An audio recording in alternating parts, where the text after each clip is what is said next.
Now you're very welcome along to the Huddle Breakdown, and a call here with you in the company of Mr. Joko James. Hello. Hello, with my pinkish hue here, both of you guys looking handsome and colored and supposedly living in the place where it's cloudy and horrible. And here I am in 95, I'm a Fahrenheit guy, obviously, as a dumb American, but 95-degree heat. And I mean, look at me. What a disaster. The second person you are mentioning there is Alan Morrison, who, after long weeks of negotiations, we have managed to get him back on the show because we can finally afford his wages. That windfall of Saudi cash has also come into the Huddle Breakdown. So, Alan Morrison, great to have you with us. How was your holiday? Good time away?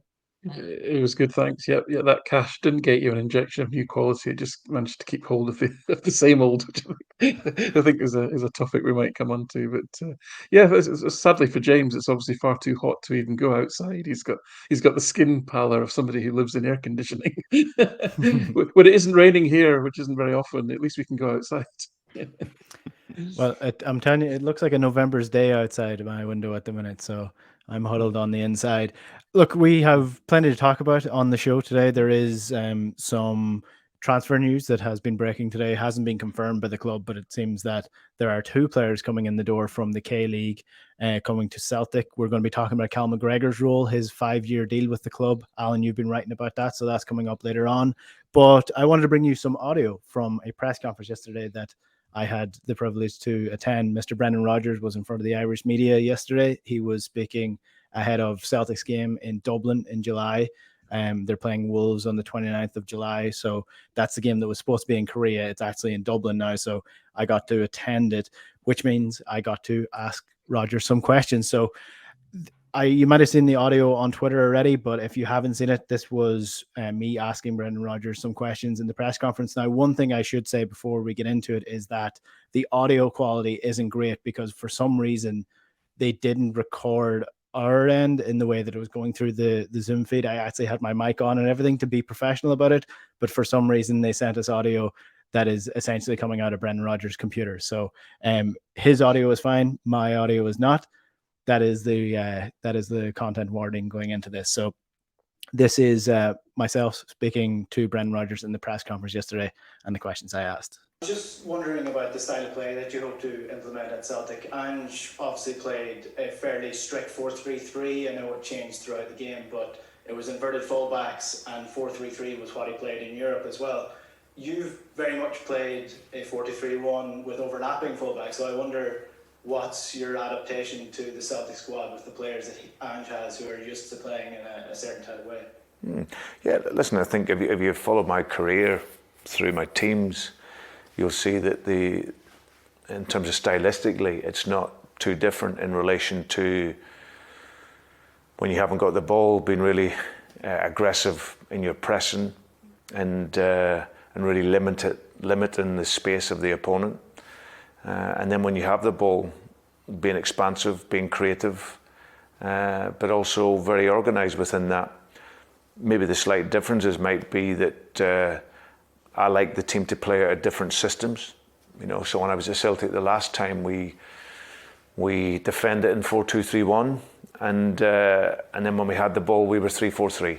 So really the three basic rules I always work with is to be intense and aggressive when we haven't got the ball, to be as attacking as creative as we can, and always to have one more player in the middle of the pitch than the opponent. That's the three basic rules. So and that has served me well throughout my career. But also, like I said, my teams are flexible in playing. I like them to play out of different systems where required. And can I ask about the goalkeeping situation and where Joe Hart comes into it? Because I know modern football has very much taken a step towards ball playing goalkeepers. Joe Hart is probably the generation just before that. Is he going to be the starting goalkeeper for Celtic next year, or is that a position that you're looking to potentially bring in some more competition for him, or even a player to replace him as the number one? Well, listen, as I said earlier in the briefing, it's really for me to assess everything at the moment. But I've always liked Joe. He's 36 years of age, but I see him every day. He trains so hard. He's a great influence around this changing room, and I think that's going to be really, really important. And you can never underestimate that. I think as a player, I think he's undervalued in terms of what he can do with his feet.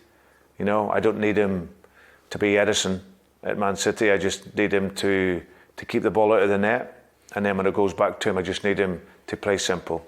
So, and from what I've seen so far, and when I've seen Celtic games in the past, I think he can do that. So yeah, that's obviously a question probably maybe applies for later on. But as I see Joe now, he's been fantastic for the club. He's been a great influence, and like I say, I'll assess it over time. And just finally, on the style of play, bringing it all together, Matt O'Reilly is obviously a key player in the midfield and has been. And he spoke about the different roles that he had in Europe versus domestically, and I think you could very much see that in the way that he was used as the main presser versus the ball-playing midfielder in domestic football. Is that going to be something that you bring to the club as well, that in Europe there will be different expectations of different players to fulfill different roles? Yeah, there's no doubt that I think the level jumps, you know, quite significantly when you go into Europe. So you always have your own ambitions for your own team, but you always have to be respectful for the level of opponent that you're playing, and that's probably something that I've learnt also through time. So I think it's been adaptable and being flexible. We're always, stylistically, we always know how we want to play, and we will be able to do that. But at times when you're playing against the bigger opponent, there'll be other things for you to think about. So that was Brendan Rodgers speaking in front of the Irish media yesterday. I'd like to thank my fellow colleagues in the Irish media for asking the questions about James McCarthy and Liam Scales and Mikey Johnson and getting all the newsy stuff out of the way so I could actually ask him the questions that I wanted to, as opposed to wasting one of the questions finding out whether he has a future, James McCarthy has a future in the Celtic midfield. Alan, we'll kick off with that. I mean, there's loads of interesting little nuggets within those three answers, but the one that stands out to me is the adaptable and flexible quote in the European football, because I mean, that is as far away from Ange Postecoglou's prerogative as it possibly could be. So that's something I presume most Celtic fans will be happy to hear. I would hope so. You know, there was nothing intrinsically wrong with Ange's approach, and as I say, he wasn't as set and stuck as maybe he was painted as. But on the other hand, it was very clear to me after the European Champions League campaign that we were going to struggle. Had we, if we tried to continue to play the way we were especially against top level teams, especially the pressing strategies just were not going to scale for the reasons that I've given over and over again. I think in retrospect, we were a bit unlucky, really. We should have won both games against Shakhtar. We should have finished third in the group. Shakhtar, obviously, a team in distress, not even playing in their home ground. And therefore, that was a good draw for us, actually. And we should have really progressed to the Europa League. So that was disappointing and a bit unlucky. Didn't take our chances, etc. And probably didn't do a good enough job of keeping the ball out of the net either. But yeah, in essence, I think this is a different Rodgers to what we're getting from 7 years ago. When he was at Liverpool, there would have been an onus, and there was an onus to be front foot and attacking. He was quite wedded to the sort of 4-2-3-1 shape. I think we saw very little variation from that at Celtic first time round. I think in 4 years at Leicester, 3 of which he massively overperformed, the club massively overperformed in terms of their position in the EPL and their success in cup competitions as well. He's learned a lot of new tricks or a lot of refinements and a lot of adaptability really to the way that his teams play. And that's actually the thing that's most exciting me about Rodgers being back this time round, is to see how he problem solves for different scenarios. James, I mean, that is probably the key point, and I think you would have been very vocal about the way that Celtic were playing in Europe and the lack of adaptability from Ange and how hardline he was on certain aspects of the play. I know he did change some things, but in terms of how open Celtic played, I don't think we'll get that from Rodgers. I do think there is going to be that difference in how we play domestically and how we play in Europe. I think there's going to be a bit more pragmatism in the sense of more defensive pragmatism from a Brendan Rodgers team. Yeah, I agree with that. I think that's been the expectation since we found out about Rodgers' return. But before we get into that, Enda, was that your shocking lack of professionalism that had their ringer on in the middle of your huge opportunity to talk to No, Brendan that was not Rodgers? me. That Oh, was it not wasn't me. you. Okay. I No. just wanted to make sure of that because that would have been a real shocker. Okay. Yeah, Well, good. no. Glad to hear that.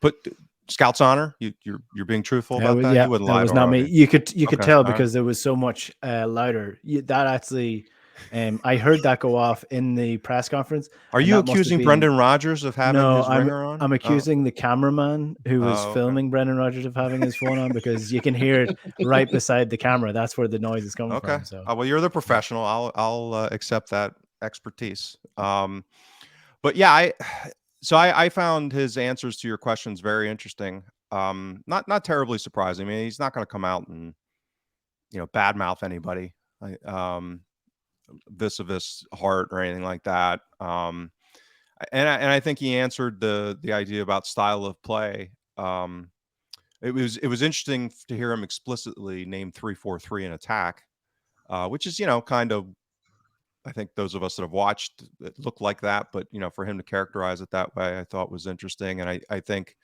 the way that the recruitment's gone so far, and just with the personnel, it seems like we're probably going to go that direction again, at least to a degree. Meaning that we've seemed to have a lot of defensive midfielders arriving or already in the hopper, so that lends itself to kind of the dual pivot. So yeah, I think as we talked about, he's not an ideologue in the sense of that Ange was, and that Ange, as Alan said, would make these little tweaks within the context of that ideology. And I think Rodgers is less so of an ideologue. He's more more of a painter. He's more about trying to be creative and problem solving in the moment, more strategic. There's good and bad with that.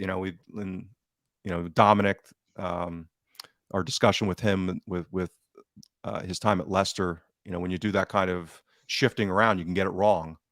And it highlights one of my pet peeves about just kind of generally this cultural bias towards being more defensive away from home.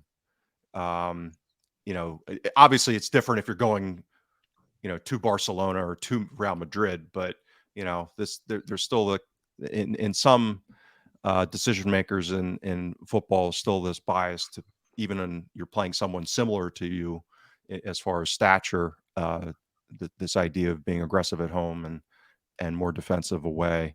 But outside of that, yeah, I think it's promising.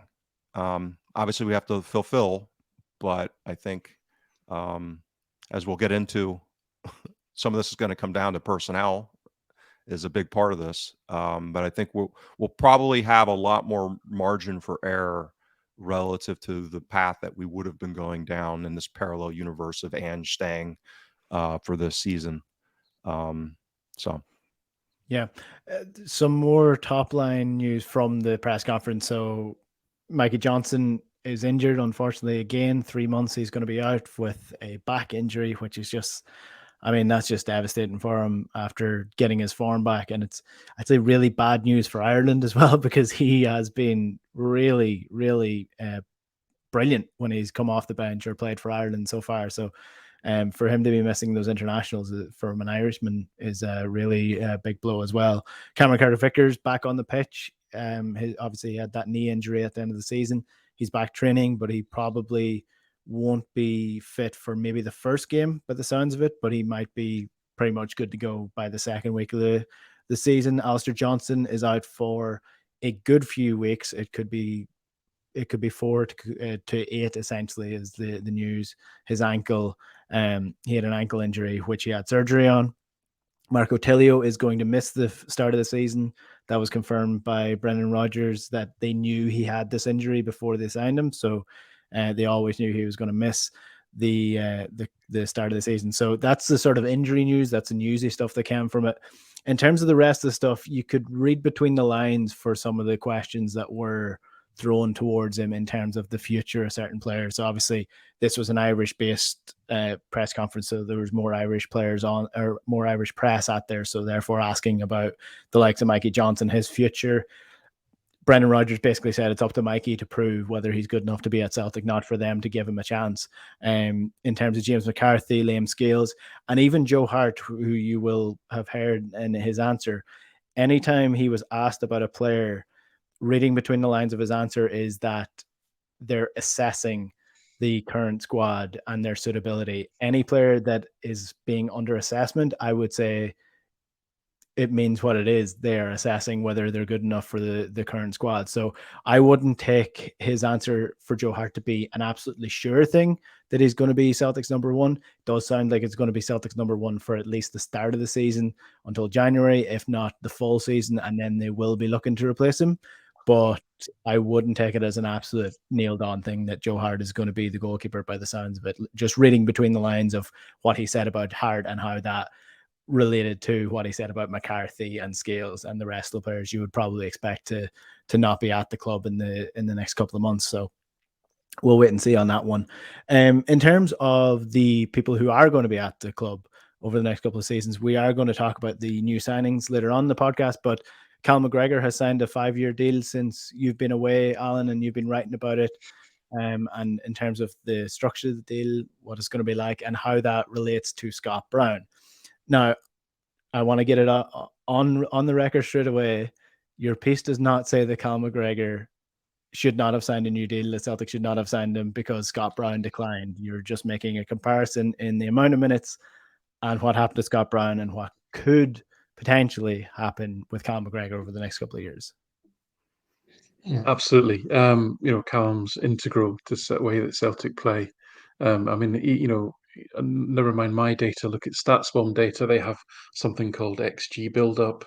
They have these sort of integrated metrics around, the extent to which a player is involved in essentially progressing the ball, and McGregor is just like blows everyone else in the league out of the water in that type of thing. And that's, in layperson's terms, you think about that as, tempo setting and, controlling the games is what the us sort of normal fans would probably know that attribute to be. And that really is his kind of skill set. But I do think a 30-year-old player signing a 5-year deal is remarkable, and therefore is worthy of remark. It surprised me. Eyebrows did raise, I'll be honest with you. And in the piece that I wrote this week, I did look back at his last 5 years, really, to see, how his performance levels have changed across a number of areas. And especially because of the experience we went through with Scott Brown, which was laterally a bit painful. I mean, remember, he'd just turned 30 when Rodgers first came through the door. And played very well under Rodgers, and I was almost like revitalized, etc. And I'm hoping the same will happen here. Um, you know, let's be very clear though. Callum McGregor has got more minutes in his legs at 30 than Scott Brown had at 30, and we think of Scott Brown as a player that had been through an awful lot of wear and tear. His style's different. He's not flying into as many tackles and so forth, but he's a hard runner, McGregor. He covers a lot of yards. He runs with the ball. He runs with the ball, and he probably covers more yards at pace than Brown did. So although he doesn't have the attrition in his legs from tackling and challenging, he's probably got more attrition in his legs from sheer running and speed of running as well. So that's why I think it's a worthy topic for discussion, because there is clear evidence on a range of metrics that McGregor's data has been declining even over the last 2 or 3 years on things like ball carries, on his creativity, on his goal threat, all those things. Now we know that he's been playing a deeper role, but he's been playing in a highly dominant team, and especially the last 2 years in a team where he has had latitude to get forward. With the inverted fullbacks, he has been able to be freer to get forward. But a lot of these key metrics are already declining. It's not a case of we're worrying about him declining into his 30s. They're already declining. But so all that on the table, then the other perspective that I would bring to this would be to say, okay, accept that. What would it take Celtic if Celtic didn't have Callum McGregor, but they wanted a Callum McGregor in their team? What would it take to go out to the market and buy Callum McGregor? And if you think of it through that lens, and you think of the cost of purchase and then the wages that you'd have to pay, the 13 million that Celtic have committed, I don't know it's exactly that, but a couple of assumptions I've just made here. One is that I believe one of the Jota dividends will be that Celtic will, and because of their improved financial performance, I think they're going to raise the ceiling on what the top earners get, assuming that McGregor's at that level. And let's just, for the sake of the conversation, say that level's 50 grand. I don't know that it is. I'm just saying for the conversation. Celtic have committed essentially £13 million to Callum McGregor in the next 5 years. Now, that's a tremendous amount of money for Celtic.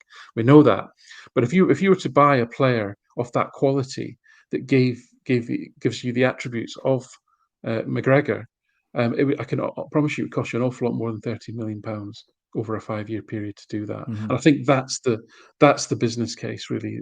And I don't think I'm over rationalising with a Celtic sort of rose-tinted glasses. I do believe that's a reasonable value proposition to look at it that way.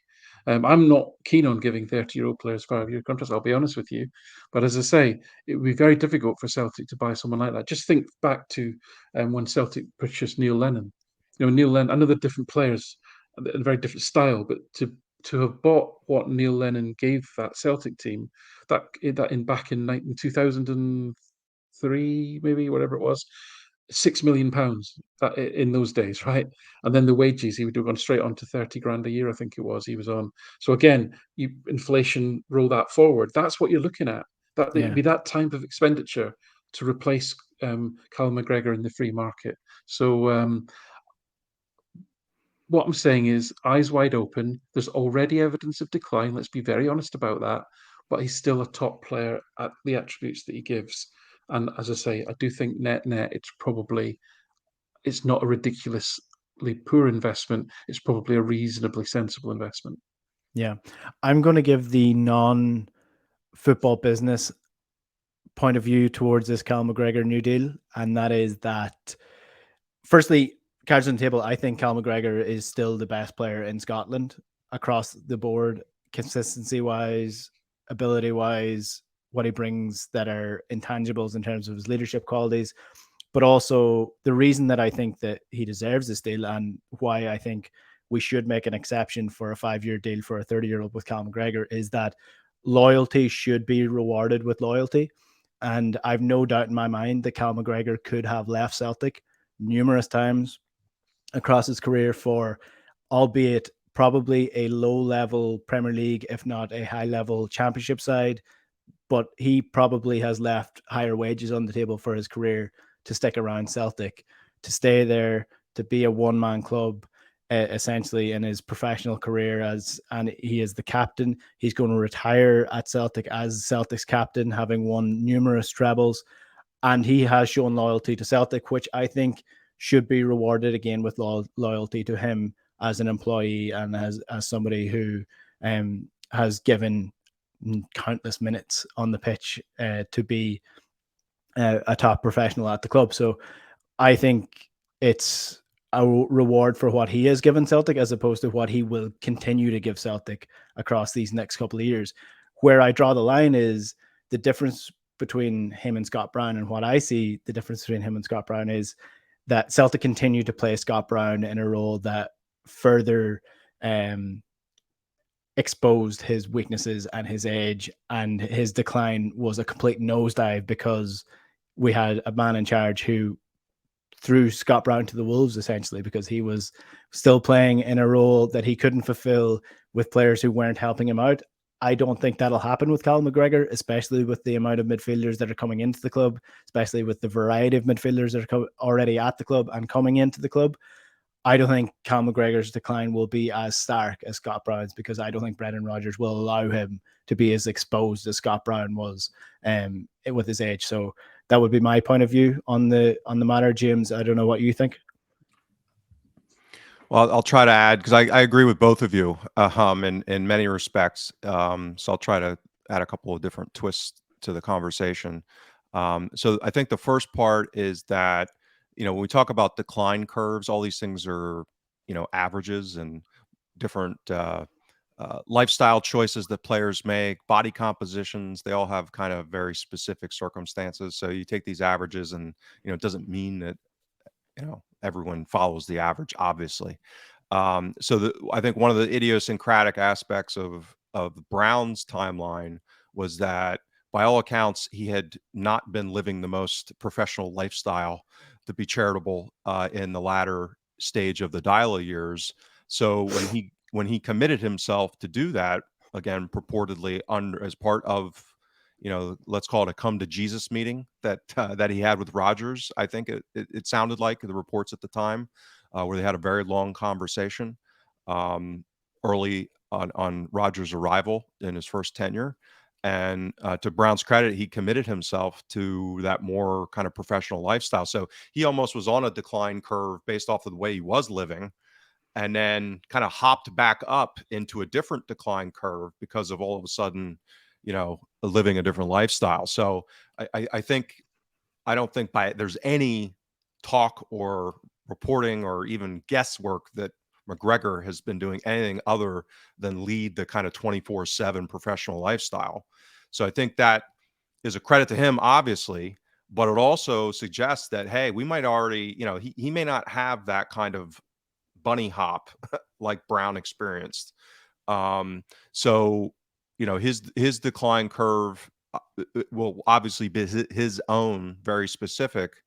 But I think this idea that he's just going to kind of have the same kind of bump that Brown did because of Rodgers' arrival, I'd be skeptical about that. So the other thing I'll say is, we just celebrated in the United States something called Bobby Bonilla Day. Have you guys ever heard of this? No?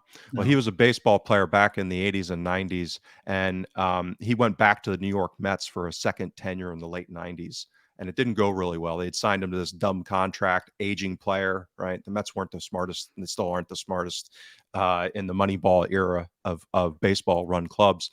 So they gave this really old player a lot of money, and it turned horrible very fast, and they negotiated this settlement where, starting in 2011, they would pay him over $1 million a year up until 2035. So they basically just amortized the expense in the future for a long, long time. So every July 1st, there's a joke that goes around. It's Bobby Bonilla Day, because he's getting his $1 million from those dummies from the Mets. I have heard that story Yeah. before. Yes, that's Right. right.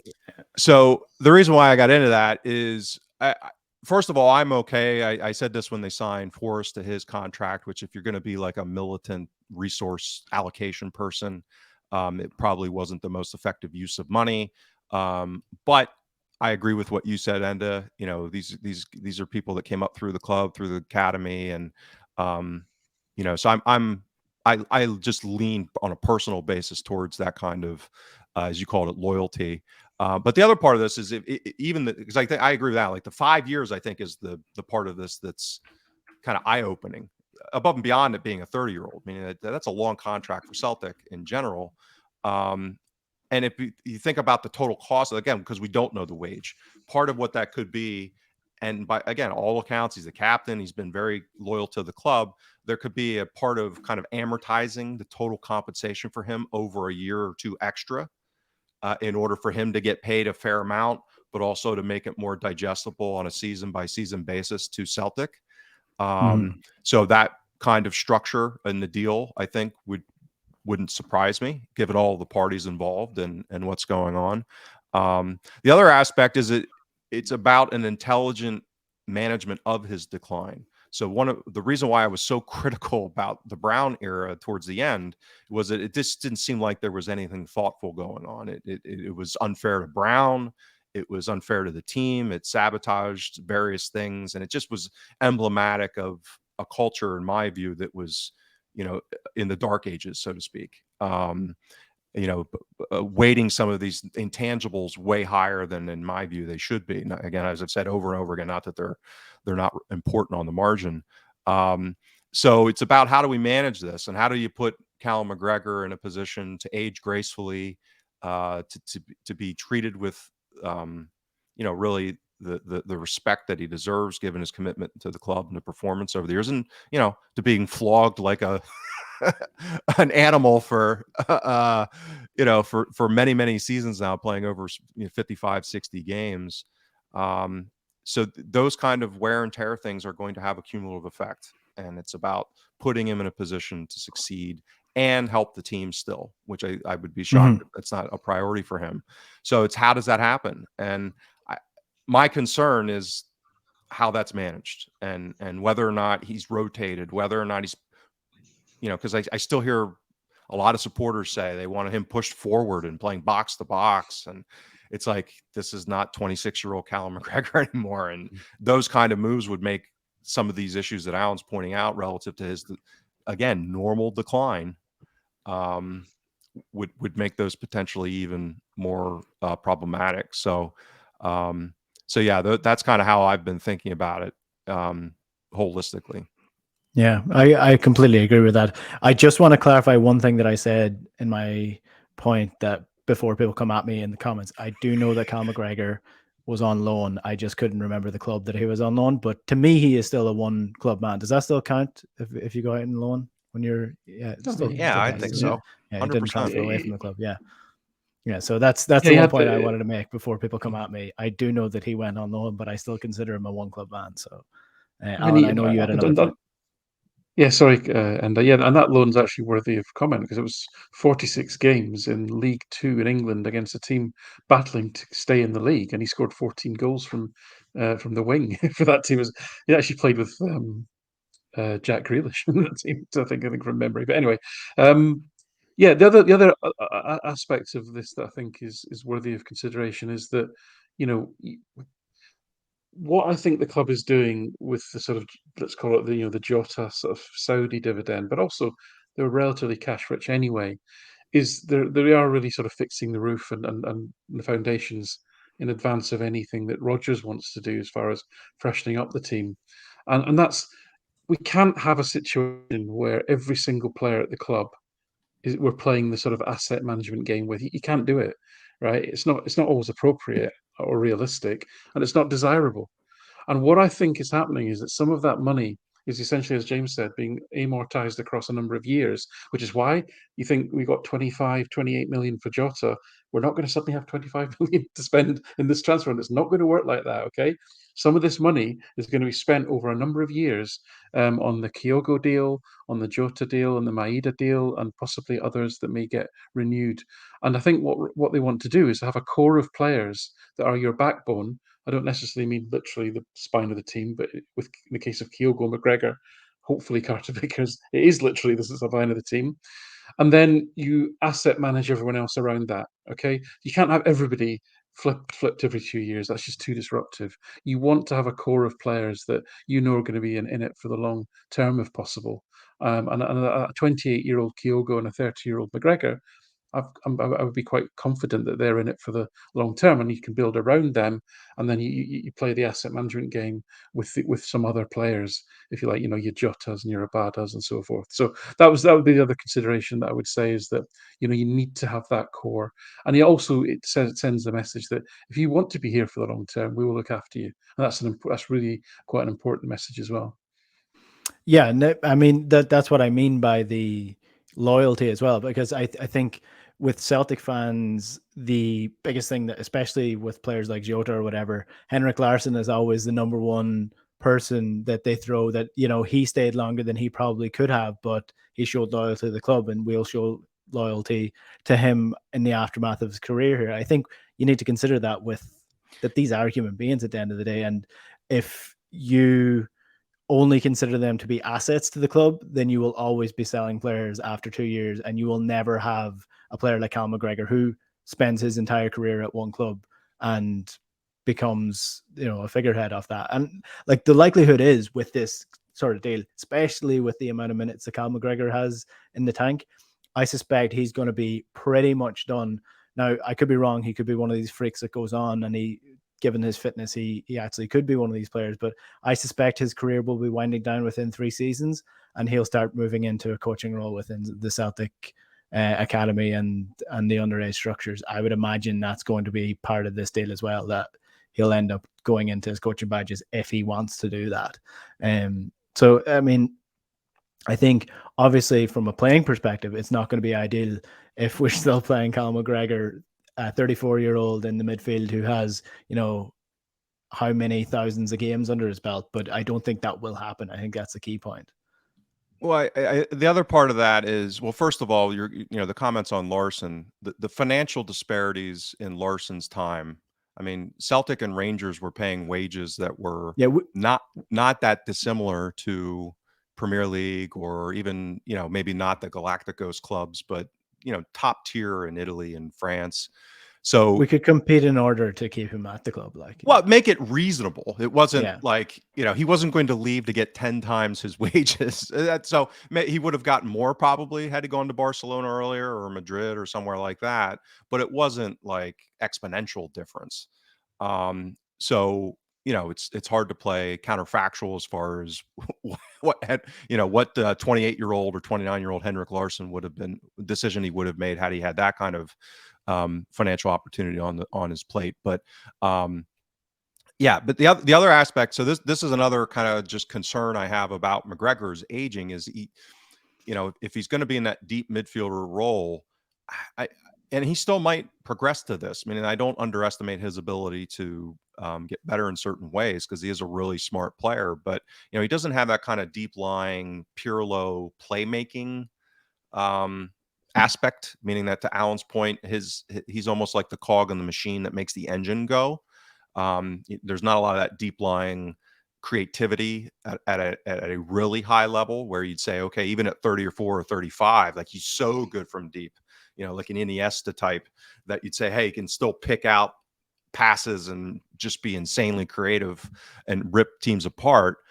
He's not completely devoid of that, but it's not a central aspect of his game. So that's another part of this, is that as he kind of slows and loses a little bit of that, kind of what's left, and if it's that still that cog in the machine aspect, that it's going to be tougher to manage that decline. I was just sorry, Enda. I was just checking there that the money that Celtic were playing Larsson in 2001, which I believe was 40 grand a week, is worth 70 grand a week now. So imagine what quality of players we could have got if we hadn't paid national insurance and tax on them. We could have got some even better players. Yeah. I don't know why we didn't do that. Well, nobody else was doing that, Alan, so I think that would be the main point. It would have been unfair, I think. I think we would have got a competitive advantage if we'd done that, and that wouldn't have been right. I think so. Look, we'll move on to the players that are coming into the club right now, and that is the reports today from the Korean media, at least, that Yang Hyun-jun, who has been linked with Celtic for a good while now, it's essentially official by the looks of it, 2.5 million. He's a winger coming in from Gangwon FC, and then along with that is a midfielder, Kwon Hoo-kyo, who is you are so impressive, and what a professional. Unbelievable. Now, I would be lying if I said that I didn't mute myself to Google the pronunciation of the two names there, but I think I did a decent enough job. None of those words is more than 4 letters, Enda. How hard can it be? Oh, it's harder than you think. But listen, the midfielder is actually somebody that Celtic have been linked with last year. So he was someone that Ange apparently wanted to bring into the club, as was Yang Hyun-jun. So these are players that were already scouted by Celtic and are coming in under Brendan Rodgers as opposed to Ange Postecoglou. And Alan, you did some lovely bit of work that I was going to do, but I'm glad that you did it instead of me. And that is looking up the transfer window this summer in comparison to last year, because I think that loads of people are getting quite panicky in that Celtic are sort of standing still, as they were accused of last season as well, or a couple of seasons ago. So if you look at Celtic's transfer business so far this season, you have Odin Thiago home, you have Marco Tilio, and then the permanent signing of Iwata, who comes in And so that was by the 13th of July that you had that. By this time, over the last couple of years, Celtic had signed 1, 2, 3, 4, 5 players, as opposed to the 3 players. Now, the context of that is 2 of those players was Benjamin Segrest and Alexandro Bernabe, who are not first-team players. The rest was Maida, Carter Vickers, Jota, and then give it a couple of days, Aaron Moy. So despite perception, Celtic are probably similar levels to what they've been doing over the last couple of seasons, really. They're not much slower as is being perceived online, I guess.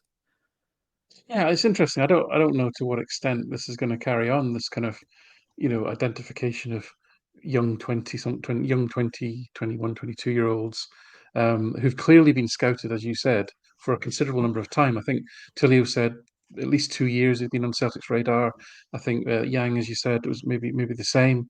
So these are players that have Celtic know an awful lot about, and really, this is what it is. This is the system working. This is exactly what we've talked about for a long time, which is that you've got a player recruitment model that is not independent of the manager, but its function is independent of the manager. And what I mean by that is you change the manager, the recruitment process carries on because the type of players that you're wanting to buy, the type of football that you want to have for the style of football that the club plays is almost going to, your manager recruitment is going to be complementary to that. Now, as the way I'd characterize it is that Mark Lowell is responsible for finding players who fit the model. And when I say model, I'm talking about cost, I'm talking about resale value, age profile, and obviously ability. All those things come into this, right? But ultimately, Brendan Rodgers, in this case, as the manager, he's accountable for buying these players because they're bought under his name, and he has ultimate veto or not over those players. But it doesn't. But the players that he's being presented with are being vetted through the model that the club has implemented, as opposed to, let's say, an old school model, which would be, which agents does the manager get on best with, and that's the pool of players that we're gonna pick from. This is the club driving recruitment, and the manager being having the final say off. This is exactly what we've talked about and the way it should be working. So we're in a position where we're recruiting a batch, potentially 4 very young players who probably none of us, and I'll hold up my hand, know much or anything about, for sort of, in that sort of 1 to 2 to 3 million pound bracket, of all of a similar age, all look quite fast to me, quite a bit more athleticism about them, which is again something that we've talked about. I think that's great, and I think that's probably healthy. I'm not worried. Okay, so let me just preface what I'm going to say next with the fact I'm not actually worried as I sit here today, because when the new manager's in, he said numerous times, he said it on your interview, that he's assessing the squad, right? So we've got to let him go through that process, and that's only fair to the current players, the current employees, the current human beings that we have in the building today, that they get a chance to make their case for inclusion going forward. So that takes time. We're not under pressure yet. I know that I was on the Axon blog earlier, podcast earlier, and Jim Orr was rightly saying, "Oh, we go to Ibrox in 8 weeks or 7 weeks or whatever, and we don't have a defence and this is that and the other." And I go, "Yeah, that's right. That's all tactics, right? That's all tactics. Strategically, we're not buying these players to play at Ibrox in 8 weeks' time. We're buying these players for 2, 3, 4, 5 years. So we've got to get this bit right. So we need to work out who's going to be staying, who's going to be going. There's still an enormous job to do, I think, in getting a lot of players out the building, right? Yeah. And Well, I can I cut across for 1 second and just make Sure. a point on that? One of the first things that Brendan Rodgers said about his transfer activity for Celtic coming in this time is that sometimes it's not about bringing players in; it's about making sure that some players aren't brought in. So I think they're being very careful about who they're bringing in, as opposed to just getting in bodies.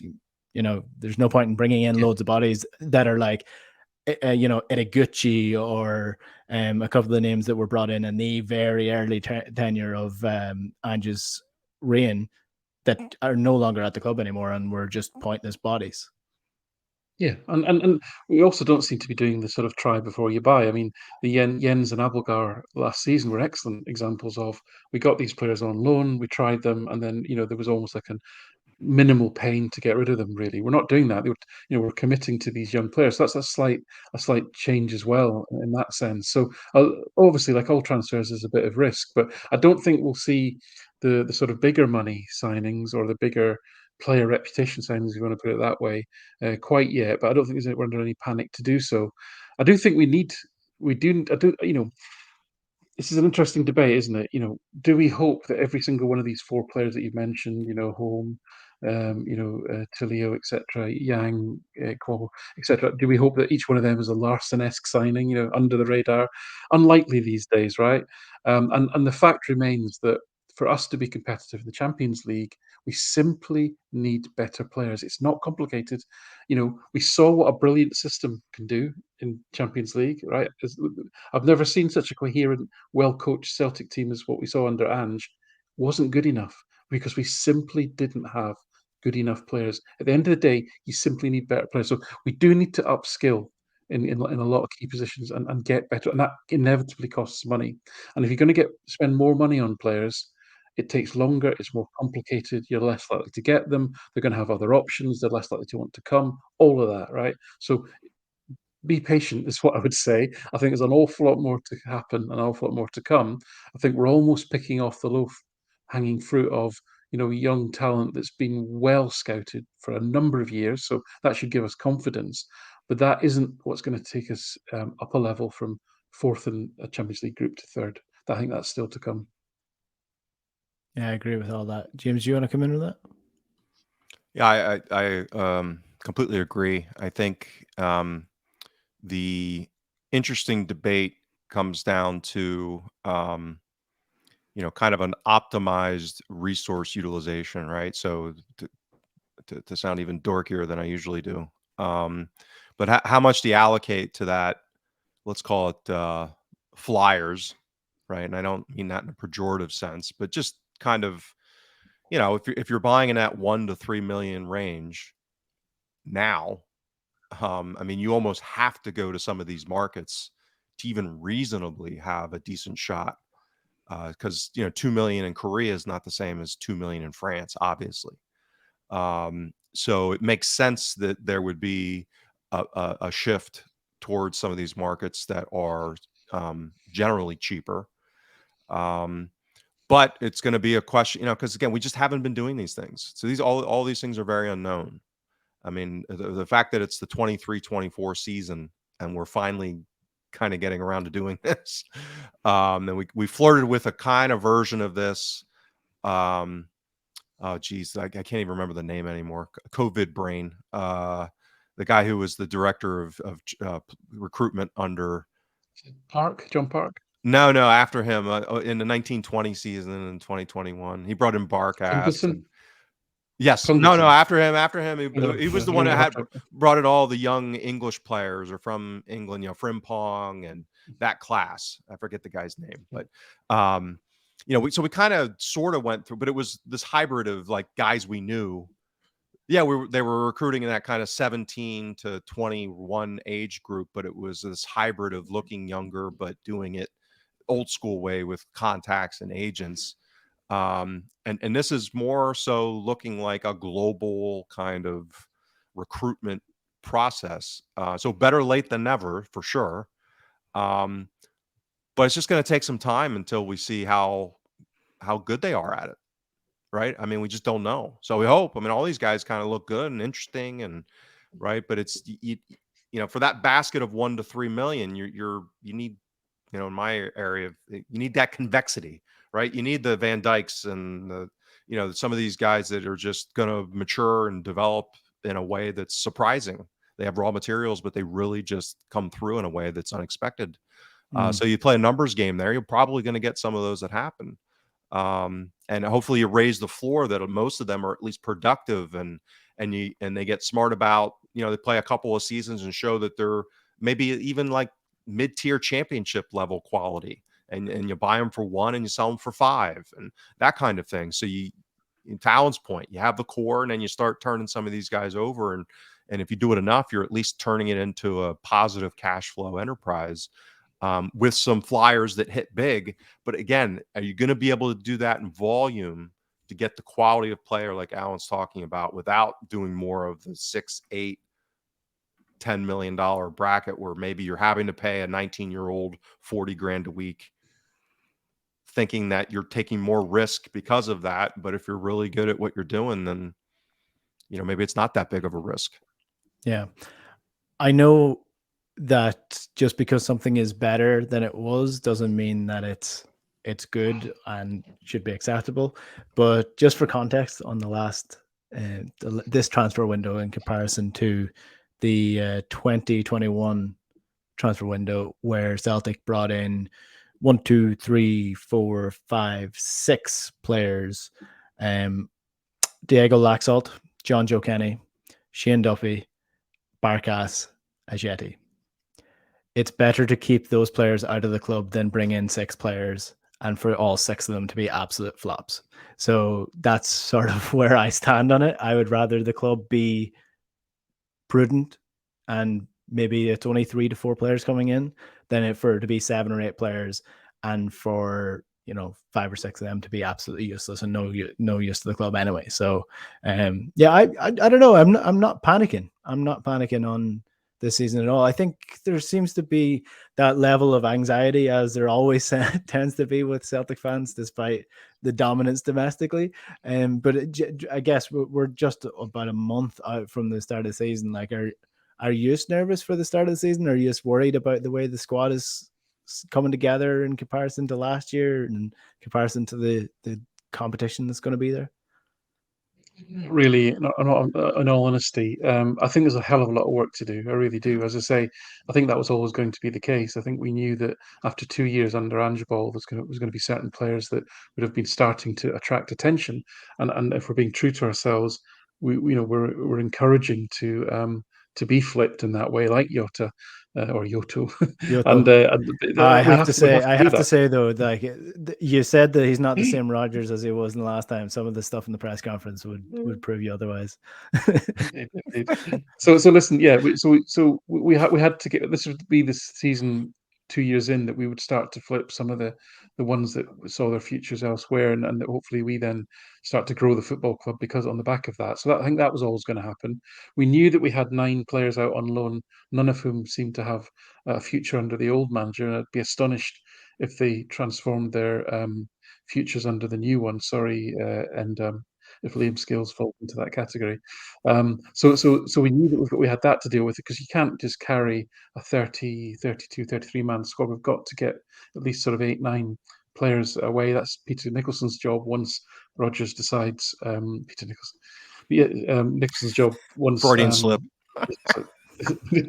Once Rodgers decides which ones he doesn't want. So there's a lot of work to do. But remember last season, I can't remember exactly the number of weeks we had, but because we don't have the luxury of no qualifiers, we had a week between every single game for the first 6 weeks, maybe, of the season. And that meant, and look at the intensity with which we played in each of those games. So I think you could add on. I know we've got some difficult, tricky away games. We've got to go to Pataudry in probably 6 weeks' time, and as I say, Ibrox in maybe 8 weeks' time, etc. But remember, we've still got the core of players who've been round the block in that sense, who've won a league, 2 leagues relatively comfortably, etc. So I'm not panicking at all at this stage. I'm not even strongly worried. I'm just slightly concerned that there's a hell of a lot of work to do, and we're sort of jetting around. There we go, got the jetting around the planet to Portugal, Japan, and Dublin, and God knows where, which must have an impact in terms of some of the work that's able to be done to sort some of these problems out. But it's not a massive concern at this stage. As though there was a mini Brendan Rodgers watching a recording of this podcast, Anthony Joseph has just popped up on Twitter to say that Celtic are in the market for a goalkeeper this summer. It's understood that one target being closely monitored is Croatia and Dinamo Zagreb #1 Dominik Livakovic. Livakovic, who has 1 year left on his contract. Fiorentina interest has cooled. Villarreal and Fenerbahce are also keen on him. So, I mean, I did say in this podcast that I thought that there is actually some reading between the lines to be done with Rodgers' answer there. So interesting to see that we're being linked with a goalkeeper here, James. I did mean to actually talk about Hart, but we're 54 minutes in, so maybe this Yeah. is the best place to get a quick mention on the goalkeeping situation. Well, if that's true, you've made my day, because I hadn't seen that yet. Because I've been a broken record on it for a while now, and somebody, I forget who it was on Twitter, actually asked about him, that specific player, and so I looked at kind of his I think history. it was me. Was it you? I don't even remember. There's too many people anymore. Well, somebody asked me, and I dug Okay. up some crap that's data, right. and I said, That's "Ask right. James; he's got better data." Yeah, that's what it was. So yeah, I mean, he's more in line with what I would hope for. Now again, I haven't done like a deep dive into the guy, or even seen him play in person outside of, I think, the World Cup. But yeah, I mean, he seems like he's more of the type of keeper that can win a game. And I don't think that's hard, particularly at the European level. But circling back on the question of nervousness, I'm not nervous per se, but I have to say that we've talked almost endlessly now about this issue of injuries, and we've just gotten some bad luck now. Like this isn't even like systemic club level soft tissue issues, which I continue to have concern about on kind of a ongoing basis. But these are just trauma injuries, ankles and impact type stuff. And when you're talking about Alistair Johnston and even potentially like a CCV injury, depending on what happened with his knee. So to have some of these injury concerns and depth questions, Telio being out and not really being a number, obviously that had nothing to do with us or our club. So all of a sudden, like you're thinking about depth, not on a long-term basis, but in that, first 10 weeks of the season, let's say. So we're already down enough guys, and there's enough questions there where you can start to say, oh, okay, well, the ranks are a little thinner than with Jota leaving at wing now. I think we're covered, but one more guy all of a sudden pulls a hammy in Tokyo, or in wherever we're playing in Japan, which again wouldn't be shocking in preseason. Like these things kind of just happen when you're getting ready for a season at times, particularly if they're not being really vigilant about managing those risks. So that's probably the thing I am nervous about, would be if we do have some kind of rash of preseason injuries, because we already have enough now already, which, like I said, are just kind of bad luck seemingly, where a couple more and you'd be like, oh boy, maybe we do need to get some of these players in faster. So yeah, just coming at you with some quick stats that I pulled up on FBref, which is a free database for stats. Is pretty good. So on Dominik Livakovic, his scouting report, this is compared with the big five leagues across the Champions League and the Europa League included. So 549 minutes worth of data on him. His post shot XG minus his goals allowed. So this is the metric that is used for goalkeepers. He's in plus 0.42, which puts him in the 99th percentile of that stat. His save percentage is 71%, which puts him in the 89% percentile. Touches, he gets the ball a lot by the looks of the way that, I don't know, I haven't seen Zagreb play that much, but he averages 45 touches per game, which puts him in the 95th percentile. Now, the bad part is crosses stopped 3% per 90 minutes of crosses stopped, 7th percentile across the top 5 clubs leagues in Europe. So he is not a box dominating goalkeeper by any stretch of the imagination, but he seems to be comfortable with his feet and a decent shot stopper, which I think vaguely remember him in the World Cup being absolutely world beating at times. But players can do that when they're playing for their country in the World Cup. Yeah, he fits actually what you just described and what I looked at, because I like looking at long-term averages, but then also kind of breaking it up as far as like consistency. And the other thing I like to look for in keepers is kind of the shape of their distribution. And I did a post on this. I forget when it was, but it might have been when there was rumors of maybe them bringing in oh God's sakes, my brain. What's his face for the national team that is at Hibs, the old guy. Oh, help me out. With Marshall. Yeah, I did. Marshall, sorry. Right. Yeah. David Marshall. So I like to look at their history and the tails of the distribution. I mean, how many right tail games do they have where they just had a ton of, a Fraser Forster game, right, where they stood on their head and, faced 4 in post shot XG and gave up only 1 goal or 0, like a really outlier, versus how many games did they just completely crap it and roll the ball into the net. And Marshall was one of these guys where he did have some of those crazy games where he would win a game, but his left tail was way fatter. Like he had way more games, so it was tilted. And I think he proved that out so far in his return back into Scotland. And so this guy, when I've looked at him, he does have more right tail than left tail. He's more consistent, and he looks like a really good shot stopper. And if you listen to what Rodgers said in his answer to you, very specifically, he's a simple passer, because again, his passing stats, that I did look at him in the last 2 years in Europe, which is the only thing I have for him on StatsBomb, is that in limited sample size, he does look like a simple passer, meaning that he's not a guy that's going to play the ball out in any kind of sophisticated way. But he's a shot stopper. And that's been my issue with Hart, is that he's kind of talked about as a shot stopper, but he's not really delivered that at a top level.